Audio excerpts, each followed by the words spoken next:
स्वागत करते हैं अपने एक नए वीडियो के साथ अपने यूट्यूब चैनल मीमांसा एक्सीलेंट एकेडमी में। और जैसा कि हम लोग बराबर थ्योरी क्लास को ज्योग्राफी की पढ़ते आ रहे हैं, और आज उसी क्रम में आज हम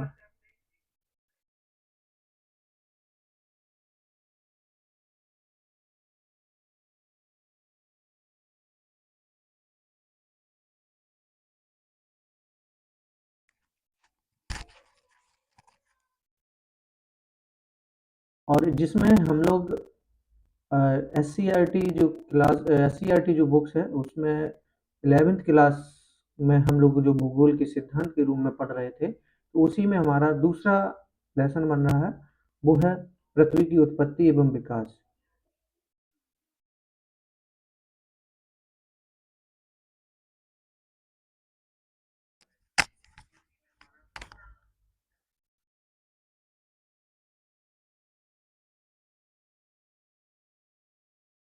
तो हम देखते हैं, सबसे पहले स्टार्ट करेंगे।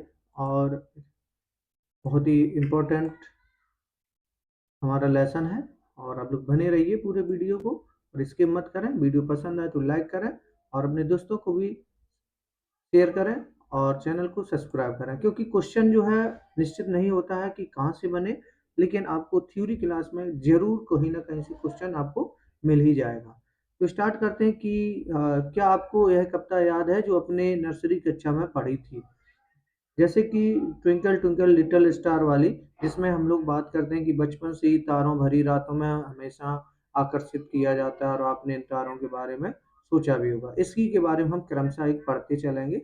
और सबसे पहले अगर हम देखना चाह रहे हैं कि आरंभिक सिद्धांत यानी पृथ्वी के बारे में अगर आरंभिक सिद्धांत की अगर बात करें, तो सबसे पहले आरंभिक सिद्धांत को पढ़ेंगे। तो जिसमें हम आरंभिक सिद्धांत में सबसे पहला अगर देखते हैं तो वो देखेंगे पृथ्वी की उत्पत्ति। पृथ्वी की उत्पत्ति के बारे में अगर हम देखें, तो पृथ्वी की उत्पत्ति के संबंध में विभिन्न तर्क जो हैं वो अलग अलग हैं। किसी दार्शनिक की जो परिकल्पना है वो प्रस्तुत है, वो भी एक अलग अलग रूप में है। तो इसमें हम लोग देखेंगे कि एक जर्मन भूगोलवेत्ता थे, यानी जर्मन के दार्शनिक थे, इमेनुअल कांट। इमेनुअल कांट का 1796 ईस्वी में एक गणितज्ञ थे जो लाप्लेस, यानी लाप्लेस जो थे ने इनका संशोधन प्रस्तुत किया। यानी जो इमेनुअल कांट थे वो जर्मन दार्शनिक थे, जो कि प्रारंभिक एक लोकप्रिय थे।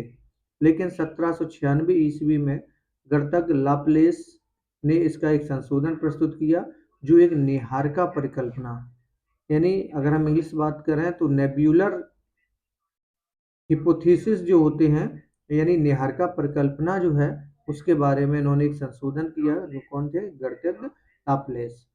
इस परिकल्पना के अनुसार ग्रहों का निर्माण धीमी गति से घूमते हुए पदार्थों के बादल से हुआ है। यानी अगर हम इनकी परिकल्पना जो है, यानी नेबुलर हिपोथेसिस के अनुसार अगर देखें, नेहारिका परिकल्पना के अनुसार, तो ग्रहों का निर्माण जो है वो एक धीमी गति से घूमते हुए पदार्थों के बादलों से हुआ है। इन्हें एक धीमी गति से घूमते हुए पदार्थों के बादल से हुआ, जो कि सूर्य की युवा अवस्था से संबंधित थे। यानी परिकल्पना के अनुसार देखें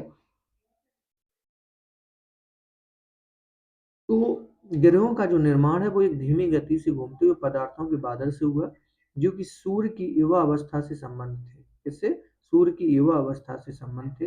अगर हम यही देखें तो 1950 ईस्वी में एक रूस के ऑटो सिम्ड, कौन से? ऑटो सिम्ड जो हैं वह जर्मनी के कॉल वाइजास्कर, कहाँ के? जर्मनी के। और रूस के अगर देखें तो ऑटो सिमेड।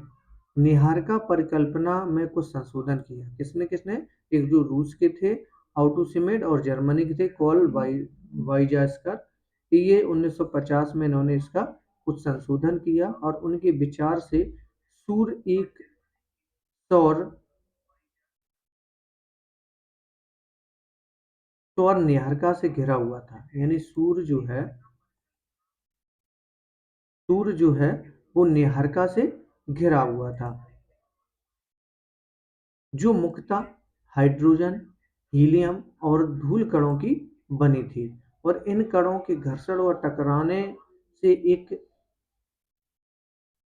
चपटी तस्तरी की आकृति के बादल का निर्माण हुआ और अभिवृद्धि प्रक्रमण द्वारा यानी अभिवृद्धि प्रक्रम द्वारा ग्रहों का निर्माण हुआ और उन्होंने एक अंत अंततोगत्वा वैज्ञानिकों ने जो है पृथ्वी या अन्य ग्रहों की ही नहीं वरन पूरे ब्रह्मांड की उत्पत्ति संबंधी समस्याओं को समझाने का भी प्रयास किया।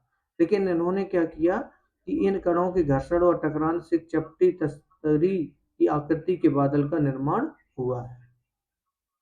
चलिए, ये तो आरंभिक सिद्धांत था। अब अगर हम आधुनिक यानी वर्तमान सिद्धांत के अनुसार देखें तो ब्रह्मांड की उत्पत्ति कैसे हुई रही है उसके बारे में देखें। आधुनिक समय में ब्रह्मांड की उत्पत्ति संबंधी जो है समान सिद्धांत में बिग बैंग सिद्धांत कौन सा आता है? बिग बैंग सिद्धांत बहुत इंपॉर्टेंट है। आप लोग एक एक सिद्धांतों को अच्छे से पढ़ेंगे। बिग बैंग जो थ्योरी है यानी बिग बैंग सिद्धांत है वो इस विस्तृत ब्रह्मांड परिकल्पना भी कहा जाता है। यानी बिग बैंग सिद्धांत को किस नाम से भी जानते हैं? विस्तृत ब्रह्मांड परिकल्पना के भी नाम से जानते हैं यानी expanding universe hypothesis. Expanded universe hypothesis जो है उसे भी कहा जाता है इसको बिग बैंग सिद्धांत। 1920 ईस्वी में एडविन हब्बल कौन थे? एडविन एक हब्बल थे 1920 ईस्वी में ने प्रमाण दिए कि ब्रह्मांड का विस्तार हो रहा है। यानी उन्होंने एक प्रमाण किया, एविडेंस दिए कि ब्रह्मांड का जो है विस्तार हो रहा है और समय बीतने के साथ आकाश गंगा एक दूसरे से दूर हो रही है। यानी समय बीतने के साथ साथ क्या हो रहा? आकाश गंगा जो है एक दूसरे से दूर हो रही है। चलिए आगे देखते हैं। आप प्रयोग कर जान सकते हैं कि ब्रह्मांड का विस्तार का क्या अर्थ है। एक गुब्बारा लें और उस पर कुछ निशान लगाएं जिनका आकाश गंगाएं मान लें। जब आप इस गुब्बारे को फैलाएंगे तो गुब्बारे पर लगे ये निशान गुब्बारे के फैलने के साथ साथ एक दूसरे से दूर जाते प्रतीत होंगे। इसी प्रकार आकाश गंगाओं के बीच भी दूरी भी बढ़ रही है और परिणाम स्वरूप ब्रह्मांड विस्तारित हो रहा है। यद्यपि आप ऐसे यह पाएंगे कि गुब्बारे पर लगे चिन्हों के बीच की दूरी अतिरिक्त चिन्ह स्वयं भी बढ़ रहे हैं जबकि यह तथ्य के अनुरूप नहीं है। वैज्ञानिक मानते हैं कि आकाश गंगाओं के बीच की दूरी बढ़ रही है परंतु प्रेक्षण आकाश गंगाओं के विस्तार को नहीं सिद्ध करते अतः गुब्बारे का उदाहरण आंशिक रूप से ही मान है। बिग बैंग सिद्धांत के अनुसार ब्रह्मांड का विस्तार निम्न अवस्थाओं में हुआ है। यानी बिग बैंग के सिद्धांत के अनुसार देखें तो इन्होंने एक अलग से अपना सिद्धांत दिया है और उन्होंने इस बात को कहा है कि जो सिद्धांत से जुड़े जो तथ्य है वो इस प्रकार है।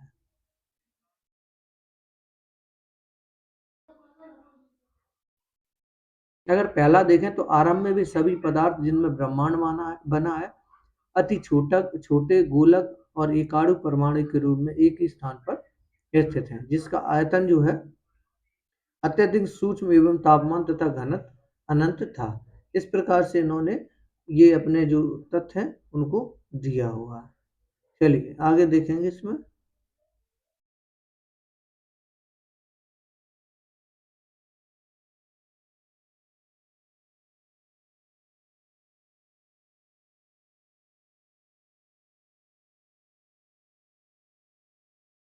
ब्रह्मांड के विस्तार का अर्थ क्या होता है? ब्रह्मांड के विस्तार का अर्थ है कि आकाश गंगाओं के बीच की दूरी में विस्तार का होना। हॉयल ने इसका एक विकल्प स्तर अवस्था संकल्पना स्टेडी स्टेट कॉन्सेप्ट के नाम से प्रस्तुत किया और इस संकल्पना के अनुसार ब्रह्मांड किसी भी समय में एक ही जैसा रहा है।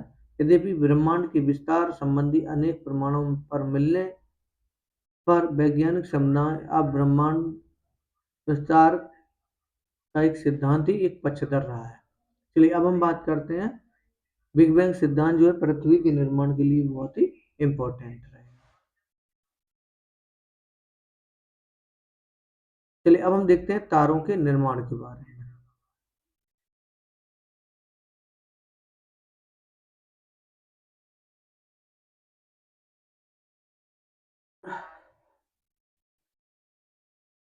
तारों का निर्माण देखें कि प्रारंभिक ब्रह्मांड में ऊर्जा व पदार्थ का वितरण समान नहीं था।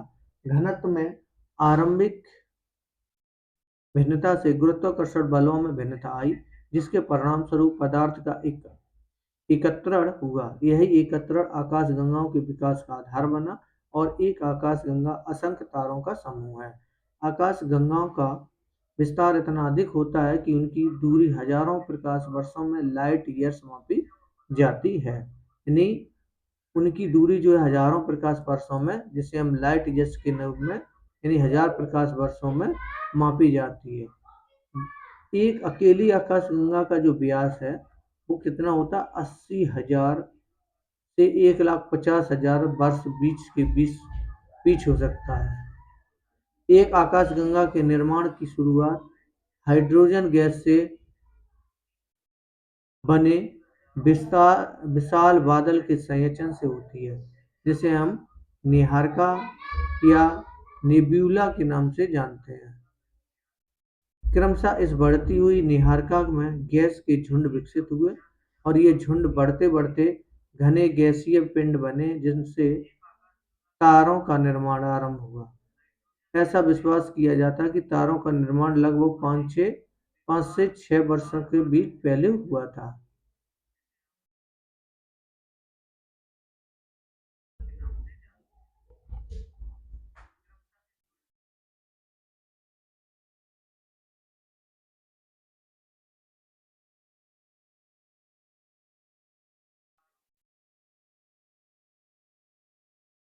अब बात करते हैं गिरहों का निर्माण। यानी प्रकाश वर्ष क्या है? लाइट ईयर क्या हो? समय का नहीं वरन दूरी का माप है। प्रकाश की गति 3 लाख किलोमीटर प्रति सेकंड है। यानी प्रकाश की गति कितना है? 3 लाख किलोमीटर प्रति सेकंड। यानी एक सेकंड में 3 लाख किलोमीटर वर्ग सेकंड में ये परिवर्तित हो जाती है। और विचारणीय है कि एक साल में क्रमशः एक साल में प्रकाश जितनी दूरी तय करेगा वह एक वर्ष होगा। यह 9.46 इंटू 10 की मीटर के बराबर होता है। और पृथ्वी व सूर्य की औसत दूरी कितनी है? 14,95,88,000 किलोमीटर है। प्रकाश वर्ष करोड़, हाँ, यानी प्रकाश वर्ष के संदर्भ में यह प्रकाश वर्ष तो केवल 8.311 है।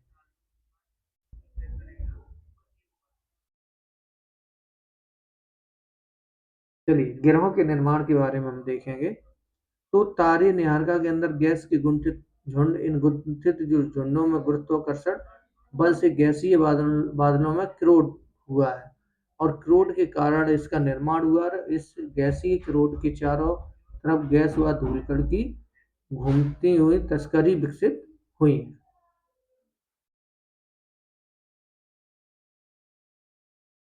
चलिए अब हम देखते हैं पृथ्वी का अनुभव, सॉरी पृथ्वी का उद्भव देखेंगे। पृथ्वी, क्या आप जानते हैं पृथ्वी की चट्टानें जो हैं वो गर्म और वीरान ग्रह थी, इसके वायुमंडल का विरल था जो हाइड्रोजन और हीलियम से बना हुआ था। पृथ्वी की संरचना परतदार वायुमंडल की बाहरी छोर से पृथ्वी की क्रूड तक पदार्थ है।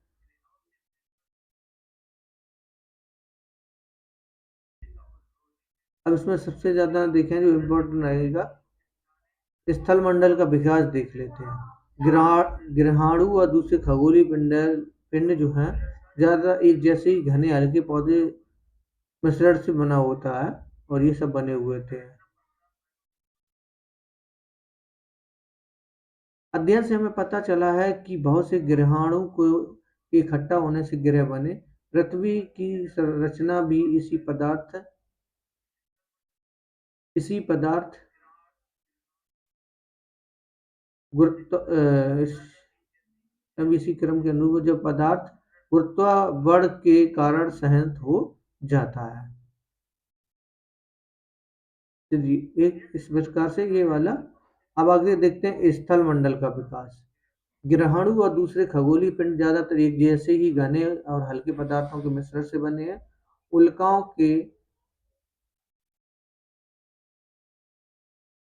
उल्काओं के अध्ययन से हमें पता चला है कि बहुत से ग्रहाणु को इकट्ठा करने से ग्रह बने हैं। पृथ्वी की रचना भी इसी प्रक्रम के अनुरूप हुई है।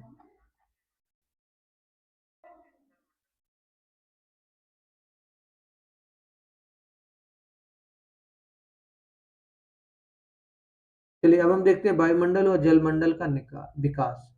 वायुमंडल पृथ्वी की वायुमंडल वर्तमान में संरचना नाइट्रोजन और ऑक्सीजन के प्रमुख योगदान है। वायुमंडल की संरचना व संगठन 8वें अध्याय में बताई गई है। हमने इस सब को पहले वीडियो में बता चुके हैं, अगर आप देखना चाहें तो देख सकते हैं। वर्तमान वायुमंडल के विकास की 3 अवस्था हैं। इसकी पहली अवस्था में आजकल वायुमंडल गैसीय का ह्रास, दूसरी जलवाष्प ने वायुमंडल के विकास के सहयोग से किया हुआ है। वायुमंडल की संरचना को जीवमंडल की प्रकाश संश्लेषण प्रक्रिया द्वारा संश्लेषित किया जाता है। इसमें जो इम्पोर्टेंट पॉइंट रहेगा वो हम केवल बताते हुए चल रहे। अब हम देखते हैं जीवन की उत्पत्ति। अगर जीवन की उत्पत्ति देखें तो आधुनिक पृथ्वी की उत्पत्ति का अंतिम चरण जो है जीवन की उत्पत्ति होती है।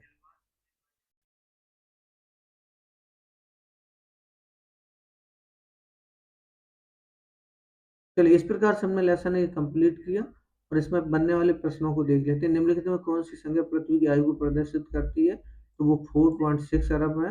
निम्नलिखित में से कौन सी वर्तमान वायुमंडल के निर्माण और संशोधन में सहायक नहीं है?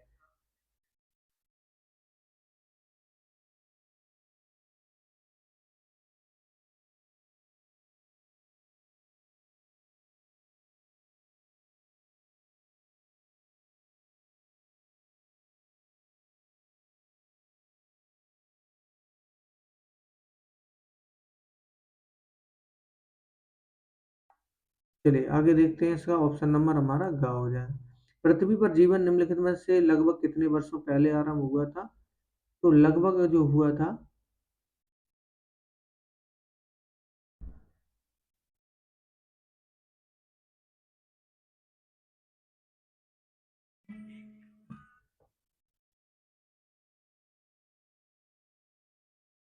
लगभग जो हुआ था 1 अरब 37 करोड़ वर्ष पहले, एक एवरेज है जिसके तहत इसका हुआ था।